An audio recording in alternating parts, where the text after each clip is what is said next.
Yeah, some certainly. Yeah, I wouldn't trust that. I made sure it wasn't.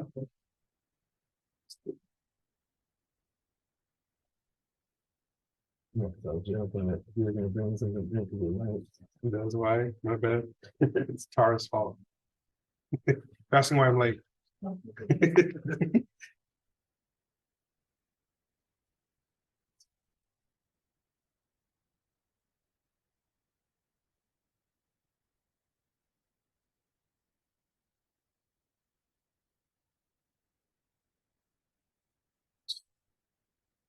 All right. Good afternoon, everybody. It is 4:05. I'm going to call to order this meeting of the South Salinas Valley Broadband Authority. Let's go ahead and kick off with the pledge. Mayor Rios, you mind leading us in the pledge? I pledge allegiance to the flag of the United States of America and to the republic for which it stands, one nation, under God, indivisible, with liberty and justice for all. All right. Can we get a roll call, please? Board President Supervisor Lopez, Present. Board Vice President Mayor Labar, Present.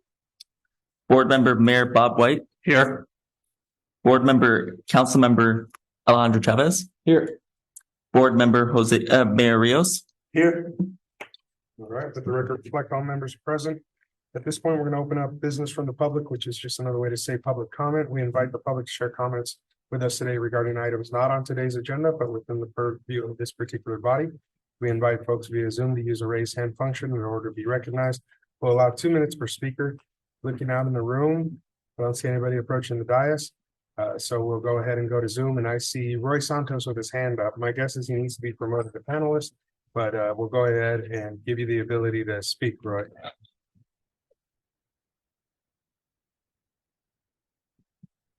Sorry, yeah, that was my request to be added as a panelist. Thank you, Board President. Perfect, thank you. Roy's our counsel, so let the record reflect that we're legally bulletproof. Thank you, Ray. Roy, my apologies. With that, we're at consent. We have items A through E on consent today. Is there anybody from the public who wishes to remove an item from our consent agenda for comment or question? Seeing nobody in room, nobody via Zoom. I'll see if any member of this body wishes to pull an item from consent. Seeing none and hearing none, I'll entertain a motion. So moved. Second. Got a motion from Rios, a second from Chavez to approve our consent agenda. All those in favor signify by saying aye. Aye. Any opposition? Motion carries. All right, with that, we'll head into our regular agenda. Item 6A is a resolution 23-03, electronic signature authorization. We'll turn it over to Amir for a presentation.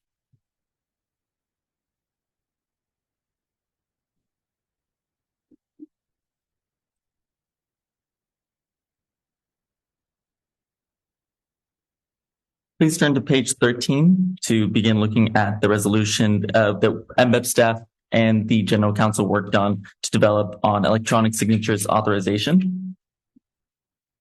And I will go ahead and project my screen as well to showcase that resolution.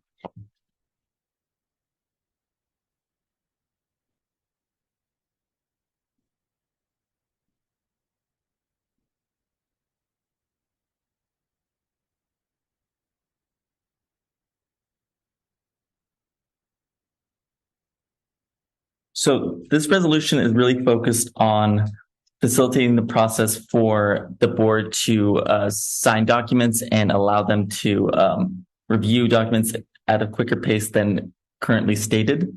So for the resolution, we're really focused on the board of directors, when we were collecting signatures for previous documents, expressed a desire to establish standards for when e-signatures may replace handwritten signatures or wet signatures, and thereby encouraging the use of paperless for e-documents when appropriate and allowed by law.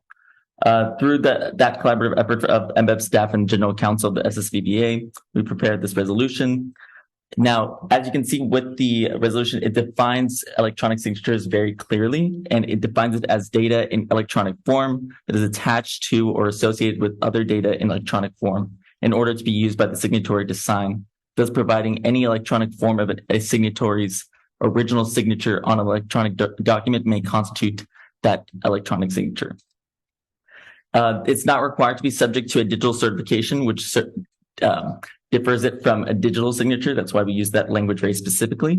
An electronic signature is not required to be subject to that, and thus that allowing of the use of electronic signature provides us an efficient and secure way of signing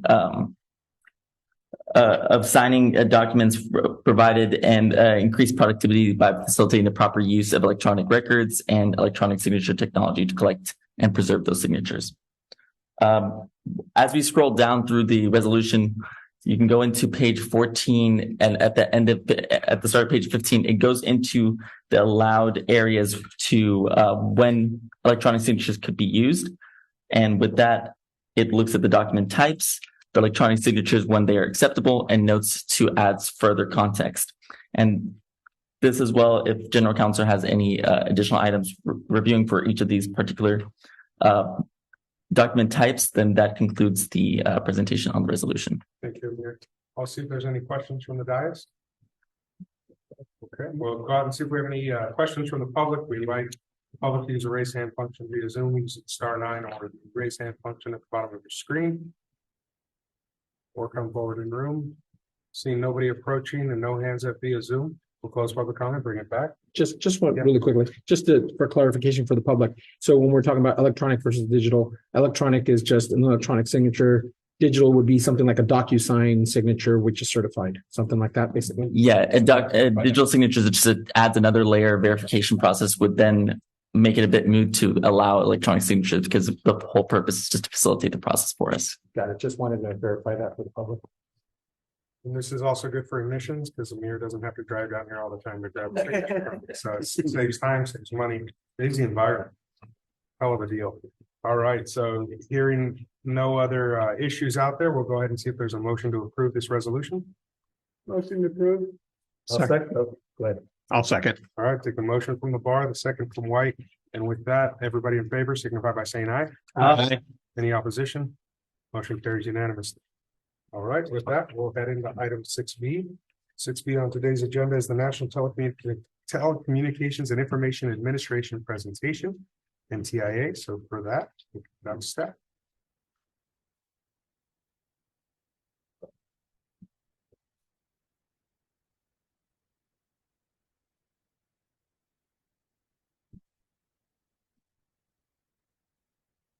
So given the influx of all the state and federal broadband funding coming down and currently in existence, staff felt that it would be beneficial for the board members as well as the public to kind of get a review of the current existing broadband funding mechanisms, the relevant entities, and just provide information for the public as an additional item. There's no request for any information or further action. It's just to provide. I requested this presentation information from Gladys of the NTIA, who's a federal officer, to provide a presentation for the SSVBA office authority for the July 20th meeting. But since we did not have quorum that day, I am presenting on her behalf.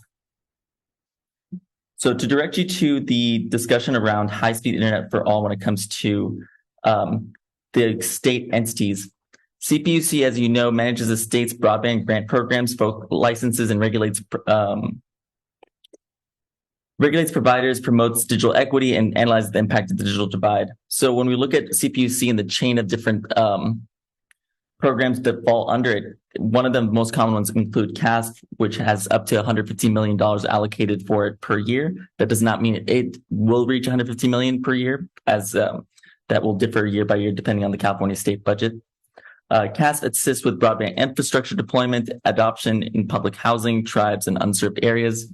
As you can see, there's a multitude of different programs. The main four include the infrastructure grant account, which focuses on unserved parts of California. Then there's the consortia grant account that essentially funds programs such as the Central Coast Broadband Consortium, which MBEP serves as executive director for that. There's also the broadband public housing account, which is increasingly growing in funding and is expanding its efforts as well. And then there's the broadband adoption account as well. Those four constitute what the CAST grant program includes. The other items include the LATA grant, which is the Local Agency Technical Assistance Grant, which was allotted at the thanks to the SB 156. And LATA is a $50 million grant that associates local agencies to expand and plan for broadband funding and infrastructure. Yet, as of this moment, it's currently completed of all funding. So that's no longer an item to pursue and to use as an option. But thankfully, thanks to the early efforts of the SSVBA, we were able to utilize that funding for the JPA cities. Other items include the federal funding account, which falls right now and currently is being discussed and is available item. Then there's a loan loss reserve grant, which will have anticipated action in the fourth quarter of 2023, which will open up as an opportunity for the board to consider. And then pivoting to the CDT, which has its own various different programs when it comes to the state digital equity vision and discussions around the state middle mile broadband initiative, which is now incorporating a phased approach of phase one, including a leasing and various different construction items. And with that being said, that also includes the Digital Equity Act and the planning program that will have some additions from there. Now, giving that overview of what the current existing state programs it is, the main two planning grants that are being discussed right now is the Digital Equity Act and these BEAD programs. So for the Digital Equity Act, it constitutes three different programs and include the state planning, state capacity, and the competitive grants. And they're all allotted from the infrastructure account in 2021 and allowed these different programs across the 50 states and territories to be utilized. So for the Digital Equity Act, we should expect the CDT to be essentially take the lead on that, and that's what we're going to hear more from them by the end of this year on what is going to be allotted to the state of California and their plans for including more actions beyond just broadband deployment and infrastructure, and includes more discussions around digital literacy, digital equity, and digital inclusion, and a variety of different programs beyond deployment. For BEAD, as we all know, that was a $42.45 billion infrastructure planning and implementation, and the state of California was allotted around $1.9 billion back in June. And as of July 13, the state of California also, through the CPUC, was able to allot or put together an initial draft of its 5-year action plan. And that was going to help us prepare for the state of what their plans on for broadband infrastructure includes. And we can have a larger discussion from there if the board would like to provide information, or if the board would like staff to provide them a deeper discussion on what that 5-year action plan entails and next steps. Beyond the $1.9 billion, which I just mentioned, here are some of the key Californian dates, as well as ones that are not mentioned in this chart that I think are notable for the board to know. So as we have experienced through our involvement from March 2023 through July 2023, the BEAD and digital equity planning groups had multiple local outreach efforts, and we had multiple board members at the regional event back in June 2nd. On the 26th, they had announced the BEAD funding allocation for the state. July 13, they released their initial draft for the state of California's 5-year action plan and opened it up for public comment on August 7th, or until August 7th, I should say. Around late summer or early fall of 2023, the CDT will release a state digital equity plan draft and open it up for public comment. And around November of 2023, the CDT state digital equity plan submission deadline will be submitted to the NTIA. The CPUC is expecting to have its initial proposal submission by the end of the year to the NTIA as well. And during the first quarter of the 2024, the digital equity capacity grants notice of funding will be released to states. The CPUC will expect to receive 20% of its funds from BEAD beginning around mid-2024, and will begin making grants available at that time at their earliest projections. Finally, 12 months after NTIA approves California's initial plan, CPUC will submit California's final proposal for BEAD during that time, which then takes us into the next year into 2025, which is when the final proposal will be approved. So it will come in pretty quickly, and these are dates that should be relevant to just keep in mind. With that, just to share information with the public as well as the board, contact information for further discussion from NTIA Federal Program Officer Gladys. That concludes the presentation. All right, thank you. Any questions from members? The allocation of the B. So California got 1.9 billion. So that wasn't really a direct per population kind of allocation, correct? Yeah, it's just the allocation for the state, and then the state has its entity, which is CPUC, will then propose the plan, which how they plan on allotting those amounts. But the formula to come up with the 1.9 was also not direct. It had to do with a lot of different factors, including unserved addresses, all those surveys we've been pushing out to folks to try to figure out how many addresses do we have in our communities that are not served. Some of that data went into that decision as well. Okay, that's what I figured. I mean, it should have done by capita. That would have been about over 4 billion. Exactly. It should have made more sense. And that was just my only question. Thank you, Mayor. All right, let's take it out, see if we have any public input on this presentation. I ask folks in the room to approach the dais and folks via Zoom to use the raise hand function. Okay, see no hands up via Zoom, nobody in the room. Just in wrapping for us, I know for those of us up here, we've done our local LADA plans, the LADA driven plans through Golden State Connect, along with partners from Utopia and others. And they are in the wrapping stages of that design. So some of us have already had our meeting. I think mine is scheduled here coming up, but everyone should know that that's coming to lay out sort of the discoveries of that design. And as that happens, that sets up that next piece, which we've already approved the authority for the Golden State Connect Authority folks to apply on our behalf for last mile, which is that next round, which comes through Boone and others. So a lot of that will be dependent again as we wait for CPUC and others to create the structure on how many unserved addresses. There'll be a new formula that comes out. But I think the big picture for all of us sitting up here and for the community to know is that we do have that continued partnership with Golden State Connect to go after those dollars for us. And there are dollars not just here, meaning coming down through CPUC, but there's also dollars that are held at the state in different funds. There's, especially for us, a lot of interesting programs at USDA that got funded through some of these federal opportunities for connectivity. And so in that, there will be additional opportunities beyond just what we might see in a presentation like that. A lot of interesting departments got pockets of funding, which we're going to target and go after to help make our solution a reality here in the Salinas Valley. But with that, just wanted to share that kind of big picture with everybody. But thank you for the presentation, Amir, for remaining flexible with us, and thank Gladys for sending the information over to us. All right, with that, we'll close 6B. That was just an informational item, and we'll head into our executive director's report, beginning with our banking update. Hey, this is just to provide an update on what the banking account for the SSVBA and since the last meeting that we had. So since then, we've had a successful addition of new City of Gonzales City Manager Carmen Gill as a bank signatory. The others remain the same.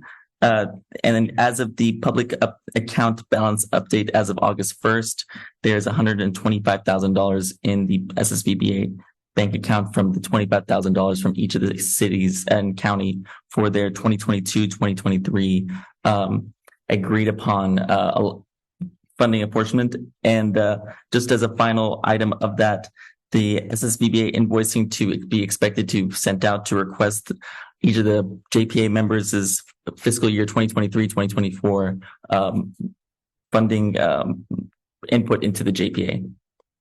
Thank you, Amir. Any questions from the dais? All right, hearing none, we'll take it out to the public. Nobody in room, no hands up via Zoom. We'll go ahead and close the public comment on that. Those were just updates, right? No need for action. No need for action. And then just a quick point on 7B, which is the MF Housing White Paper was released. And I think it would be very relevant for the cities and the county of the Monterey to look it over when it comes to discussion of housing and its relevancy to the broadband development space. as both of them don't exist in their own separate universes. They kind of or their own vacuum. So I think integration of those programs when it comes to housing development, especially affordable housing development and broadband development and implementation, should be something the board should continue to look into. Thank you, Amir. Any questions on the housing white paper? I absolutely agree in that statement. Broadband is equal now to electricity, water, sewage. It's exactly the same thing. Thank you, Mayor. We'll go out and see if there's any public input on 7B. Seeing none, we'll close public comment on 7B and go ahead and wrap up item 7 and head into our board of directors reports. Any reports? All right. I just want to once again thank you all for your continued engagement. Seems like feels like a duck on water. You know, the top is very calm and slowly moving forward, but underneath there's a lot of things churning. And I know that for me, the key is that meeting when you get that request to schedule that next round, to look at your final plan, accept that one and try to schedule it soon, because that's what's going to put us into that next phase. And your city manager should be receiving those to kind of have those final conversations about the designs and strategy. But that to me really feels like rubber meeting the road when I've seen the early draft was sent out to us. And so I think there's a lot of great conversations that will come out of those. I just encourage you to prioritize those meetings as they come up. And with that, we'll look at our future agenda items, which appear to contain 2 that are proposed. One is a Crown Castle Dark Fiber project update, and the other is legal counsel's presentation on governing requirements for the JPA and perhaps some considerations for expanded policy suggestions. Anything you want to add in on that, Roy? This is kind of born out of a conversation that Amir and I had, and then with the prior meeting not having a quorum, just kind of looking at what's in the JPA agreement and the bylaws, and maybe we thought about maybe coming forward with proposing some